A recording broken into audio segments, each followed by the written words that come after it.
안녕하세요. 황금빛 노후지의 채널을 찾아주신 여러분.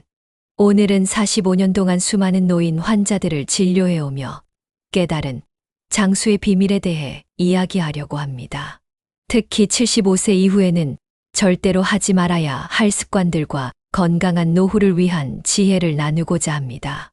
제가 처음 노인병 전문의가 되었을 때만 해도 100세 시대라는 말은 먼 미래의 이야기처럼 들렸습니다. 하지만 지금은 많은 분들이 80대, 90대까지 살아가시는 것을 볼 수 있죠. 문제는 단순히 오래 사는 것이 아니라 얼마나 건강하고 행복하게 그 시간을 보내느냐입니다. 45년이라는 긴 시간 동안 저는 건강하게 나이 드신 분들과 그렇지 못한 분들을 수없이 만나왔습니다. 그 경험을 통해 깨달은 것이 있습니다.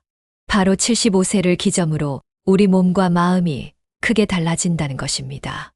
이 시기를 어떻게 보내느냐가 남은 인생의 질을 결정짓는 중요한 변곡점이 됩니다. 많은 분들이 75세가 되면 지금까지 해오던 습관을 그대로 유지하려고 하십니다. 나는 아직 괜찮아라고 생각하시면서 말이죠. 하지만 이것이 큰 실수가 될 수 있습니다. 우리 몸은 75세를 기점으로 새로운 관리 방식을 필요로 합니다. 오늘 이야기에서는 제가 만난 수많은 어르신들의 사례를 통해 75세 이후에는 반드시 피해야 할 습관들과 대신 길러야 할 건강한 생활 방식에 대해 자세히 알려드리려고 합니다. 이 내용들은 단순한 의학적 조언을 넘어 제가 직접 목격한 생생한 경험담을 바탕으로 한 실질적인 지혜가 될 것입니다. 제가 만난 환자들 중 특히 기억에 남는 분이 계십니다. 78세의 김병철 할아버지였죠. 75세까지만 해도 매일 아침 등산을 다니고 친구들과 배드민턴을 치실 정도로 건강하셨습니다. 하지만 3년 만에 거동이 불편해져 휠체어 신세를 지게 되셨죠. 무슨 큰 사고가 있었던 것도 아닙니다. 단지 75세 이후에도 이전과 똑같은 운동 강도를 고집하셨기 때문입니다. 선생님, 제가 뭘 잘못했을까요? 건강을 위해서 꾸준히 운동했는데 김 할아버지의 이 말씀이 아직도 제 귓가에 생생합니다. 사실 운동 자체가 문제는 아니었습니다. 문제는 75세 이후에 달라진 신체 조건을 고려하지 않은 채 과거의 습관을 그대로 고수하셨다는 점이었죠. 우리 몸은 75세를 기점으로 근육량이 급격히 감소하기 시작합니다. 뼈의 밀도도 현저히 낮아지죠. 이전에는 멀쩡했던 운동이 갑자기 우리 몸에 과한 부담이 될 수 있습니다. 실제로 제가 진료실에서 만나는 많은 어르신들이 비슷한 패턴을 보이십니다. 75세 이전의 습관을 고집하다가 오히려 건강을 해치는 경우가 너무나 많았죠. 하지만 오해하지 마세요. 제가 75세 이후에는 운동을 하지 말라는 것이 아닙니다. 오히려 그 반대입니다. 나이가 들수록 적절한 운동은 더욱 중요해집니다. 다만 이전과는 다른 방식으로 접근해야 합니다. 예를 들어 등산이나 배드민턴 대신 걷기나 수영과 같은 저강도 운동을 선택하는 것이 현명합니다. 빠른 걸음이 아닌 편안한 속도로 짧은 시간이라도 규칙적으로 하는 것이 핵심이죠. 운동만큼이나 중요한 것이 바로 식습관입니다. 76세의 박영희 할머니가 겪는 제게 이런 말씀을 하신 적이 있습니다. 선생님, 저는 평생 건강식만 먹었어요. 매일 현미밥에 생채소, 육식은 최소한으로만 했죠. 그런데 요즘은 자꾸 어지럽고 체중도 줄어요. 박 할머니의 사례는 75세 이후 식단 조절의 중요성을 잘 보여줍니다. 젊었을 때는 분명 건강에 좋았던 식습관이 오히려 독이 될 수 있다는 것이죠. 75세 이상의 어르신들에게는 오히려 적당한 지방과 단백질 섭취가 매우 중요합니다. 소화가 잘 되는 흰쌀밥이 현미밥보다 나을 수 있고 생채소보다는 살짝 데친 야채가 더 좋을 수 있습니다. 특히 단백질 섭취는 75세 이후 더욱 신경 써야 합니다. 나이가 들수록 우리 몸은 단백질을 잘 흡수하지 못하게 되고 근감소증의 위험도 높아집니다. 하지만 여기서도 주의할 점이 있습니다. 과거처럼 큰 덩어리의 고기를 먹는 것은 좋지 않습니다. 대신 생선이나 두부, 달걀과 같이 부드럽고 소화가 잘 되는 단백질을 조금씩 자주 섭취하는 것이 좋습니다. 제가 진료실에서 자주 강조하는 것이 있습니다. 75세 이후의 식사는 양보다 질이 중요합니다. 한 번에 많은 양을 먹는 것보다 하루 45회로 나누어 소량씩 섭취하는 것이 좋습니다. 그리고 반드시 기억하셔야 할 것은 물 마시기입니다. 나이가 들수록 갈증을 잘 느끼지 못하게 되지만 그렇다고 물을 소홀히 하시면 안 됩니다. 단, 한 번에 많은 양의 물을 마시는 것은 피해야 합니다.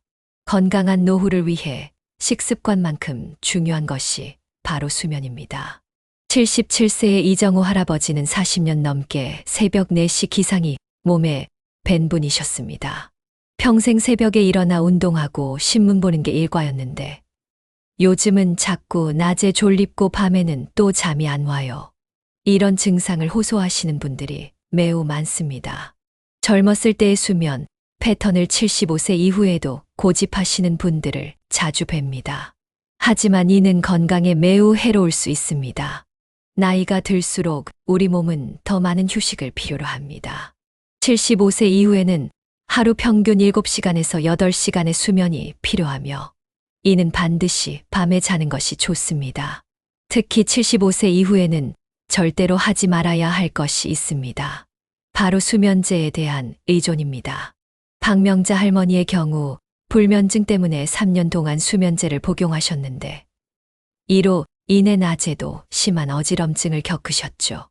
불면증이 있다고 해서 바로 수면제부터 찾으시면 안 됩니다. 대신 제가 추천드리는 방법이 있습니다. 첫째, 낮잠은 30분을 넘기지 않습니다.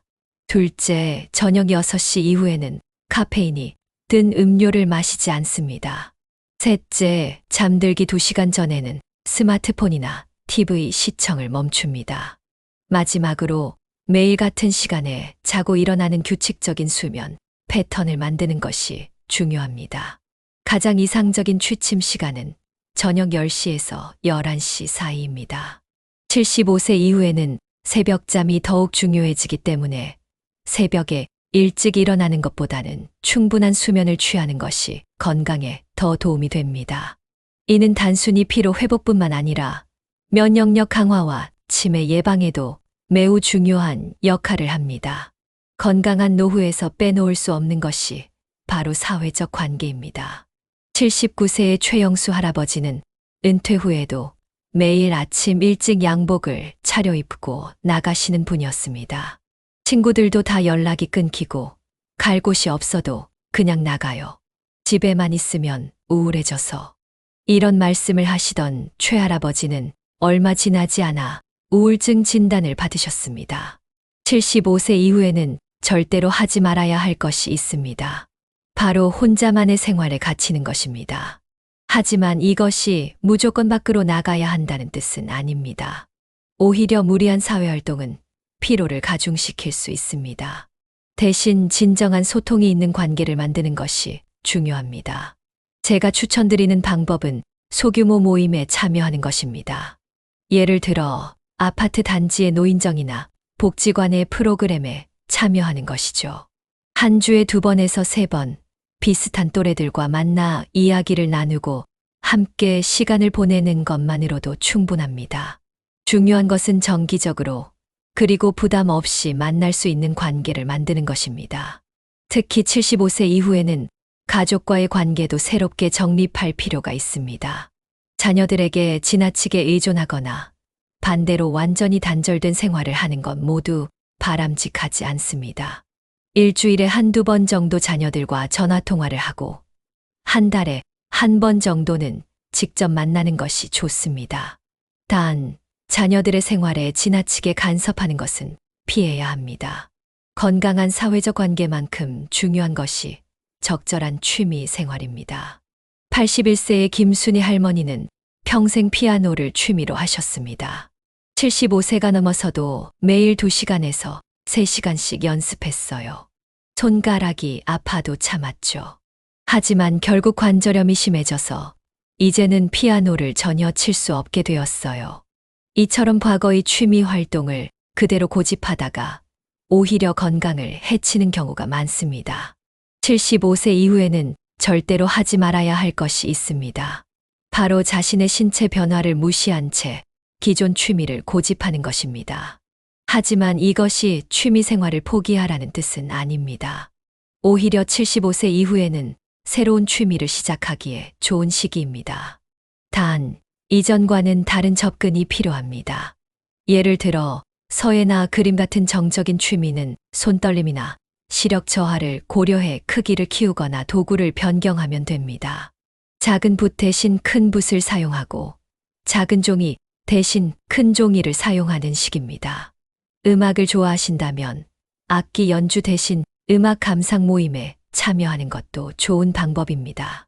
특히 추천드리고 싶은 것이 식물 가꾸기입니다. 반려식물을 키우는 것은 적당한 신체 활동과 정서적 안정을 동시에 얻을 수 있는 훌륭한 취미입니다. 큰 나무나 정원 가꾸기는 부담될 수 있지만 작은 화분에서 시작해 점차 늘려가는 것은 매우 좋은 방법입니다. 식물을 돌보면서 생명의 소중함을 느끼고 성장하는 모습을 보며 소소한 행복을 느낄 수 있습니다. 취미 생활과 함께 특별히 신경 써야 할 것이 바로 뇌 건강입니다. 83세의 장인수 할아버지는 치매 예방을 위해 매일 3시간씩 스도쿠와 낱말 퍼즐을 풀었습니다. 머리를 많이 써야 치매를 예방할 수 있다고 해서요. 하지만 오히려 두통과 눈의 피로도가 심해져 수면에도 문제가 생겼습니다. 75세 이후에는 절대로 하지 말아야 할 것이 있습니다. 바로 뇌를 과도하게 사용하는 것입니다. 많은 분들이 치매 예방을 위해 어려운 퍼즐이나 수학 문제를 몇 시간씩 풀곤 하시는데 이는 오히려 역효과를 불러올 수 있습니다. 우리의 뇌도 나이가 들수록 적절한 휴식이 필요합니다. 대신 제가 추천드리는 방법이 있습니다. 하루 30분에서 1시간 정도 가벼운 독서나 간단한 퍼즐을 즐기는 것입니다. 특히 좋은 것이 옛날 이야기를 회상하거나 다른 사람과 대화를 나누는 것입니다. 어제 점심에 뭘 드셨나요? 와 같은 간단한 일상의 기억을 되새기는 것만으로도 충분한 뇌 자극이 됩니다. 요즘은 스마트폰으로 뇌 훈련 앱을 하시는 분들도 많은데 이것도 조심해야 합니다. 화면을 오래 보는 것은 눈의 피로도를 높이고 수면에도 좋지 않습니다. 대신 손주들과 대화를 나누거나 친구들과 추억을 이야기하는 것이 더 효과적입니다. 실제로 연구 결과에 따르면 타인과의 적극적인 대화가 퍼즐을 푸는 것보다 치매 예방에 더 효과적이라고 합니다. 건강한 뇌를 위해서는 스트레스 관리가 매우 중요합니다. 78세의 윤정희 할머니는 평생을 완벽주의자로 사셨습니다. 항상 집안일도 완벽하게 하려고 했고 손주들 교육에도 깊이 관여했어요.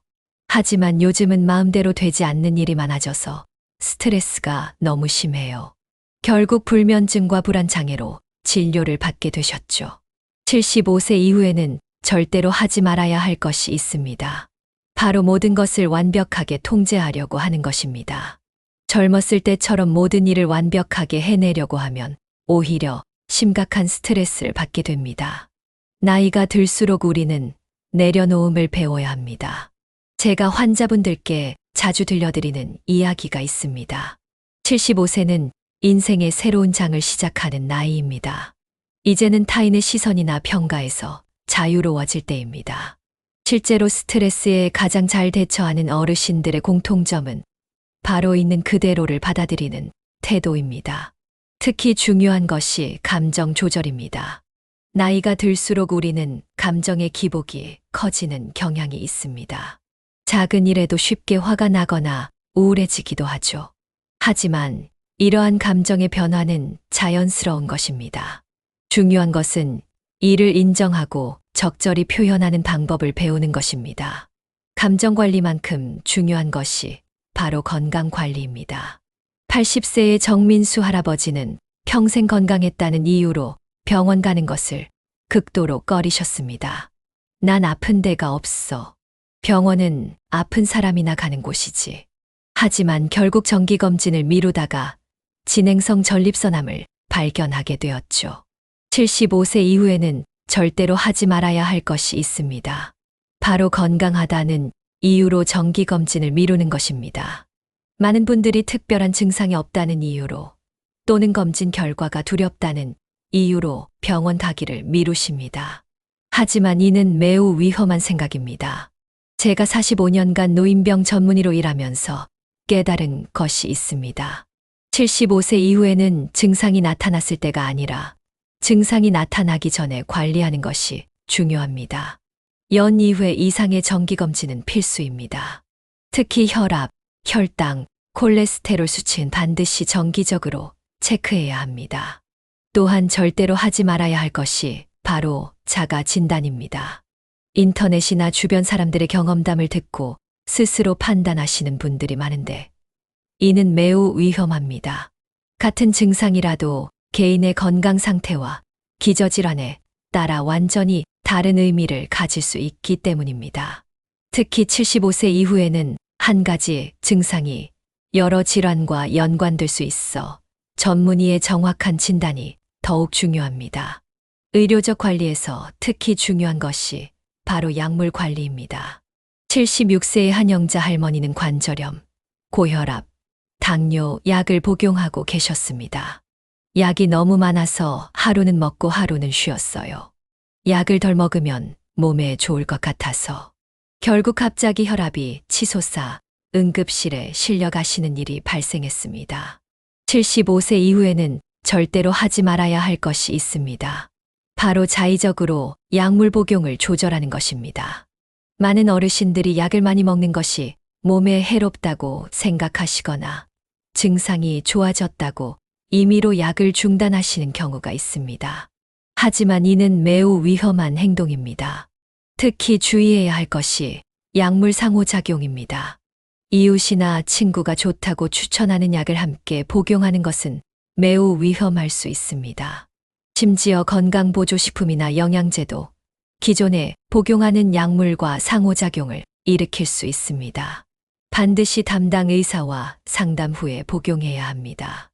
약물 관리의 핵심은 정확성과 규칙성입니다. 제가 환자분들께 항상 강조하는 것이 있습니다. 첫째, 약은 정해진 시간에 정확한 용량을 복용하세요. 둘째, 약을 한 번에 정리할 수 있는 약통을 사용하세요. 셋째, 복용하는 모든 약물 목록을 작성해서 항상 가지고 다니세요. 응급 상황에서 이 정보는 매우 중요할 수 있습니다. 약물 관리와 함께 특별히 신경 써야 할 것이 바로 일상생활 속 안전관리입니다. 77세의 임철수 할아버지는 평생 손재주가 좋아 집안의 모든 수리를 직접 하셨습니다. 사다리를 타고 올라가 전구도 달고 옥상 방수도 직접 했죠. 비용도 아낄 수 있고.